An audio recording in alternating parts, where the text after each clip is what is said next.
So we're in the basement of the facility where the water service enters. Now the water service provides water to the domestic facilities, your toilets, your showers, your sinks, your water fountains, and it also separates to provide water for your fire protection system.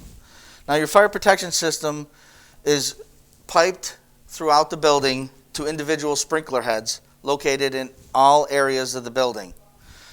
These sprinklers are individually activated through a frangible bulb in this particular case that's designed to discharge when the temperature reaches 155 degrees. So not all of the sprinklers go off at the same time, only the ones that are exposed to that particular temperature. So contrary to popular belief or the movies, only one sprinkler head is usually what it takes to put out a fire. Now where we have the water service entering, we have a device that's called a backflow preventer. The backflow preventer prevents any contaminants from entering into the public water supply. And the fire department or the fire sprinkler system also has a double check backflow preventer. Now, why is it important to know those features and those facilities? Well, you have to distinguish where is the water coming from. Is it from the domestic service or is it from the fire sprinklers? The fire sprinkler system has a device installed on it called a flow switch. This is a water flow switch that activates within 60 seconds when water is discharging from one of these sprinkler heads. So not only does the fire department know within 60 seconds that a fire has occurred, but there's also water discharging, and then the tenants throughout the facility will also know when the alarms go off, it's time to leave.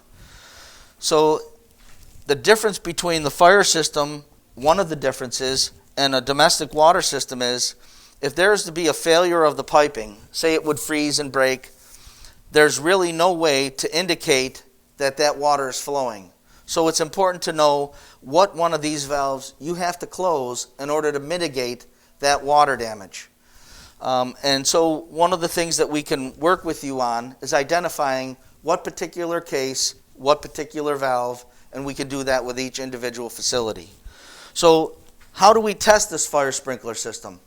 We don't discharge water inside the building, but what we do is we install a valve that simulates the water flow through one sprinkler head to ensure that that will activate the alarm system. So we install a valve, we test it, and then it flows for 40 to 60 seconds, and then it activates an alarm on the fire alarm panel. It'll send a signal to the central station. The fire department will be notified and respond units, and the audio-visual devices throughout the building will also be going off so you know that it's time to evacuate. The water service also provides water to the domestic services, your sinks, your showers, your water fountains, your toilet fixtures. And what we have is a control valve. We have a bypass. So that bypass will allow us to work on the meter. And then we have a meter that monitors how much water is used or consumed. And then we have a backflow preventer with separate control valves. The control valves on each side allow us to do any maintenance or repairs on that particular backflow preventer. On a domestic service, this backflow preventer is a little bit different than the one on the fire service. This one is a little bit more protective of the water supply. It's actually called a reduced pressure zone, or an RPZ, backflow preventer.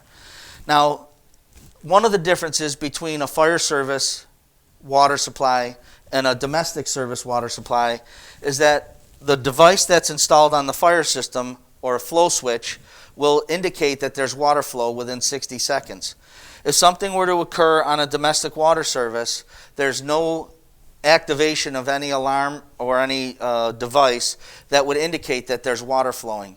So if for some reason the heaters failed and the pipe froze and it broke, you may not see that particular situation until someone sees water flowing out of a door, or they look down in the basement and see 2 or 3 inches of water on the floor. So it's important that these systems and these devices are properly maintained on a regular basis.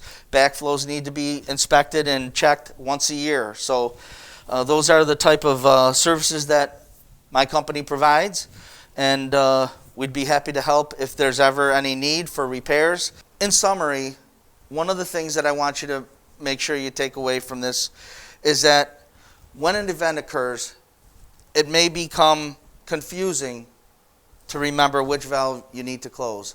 So it's important to establish that pre-plan, and that's what Dan and myself are here for.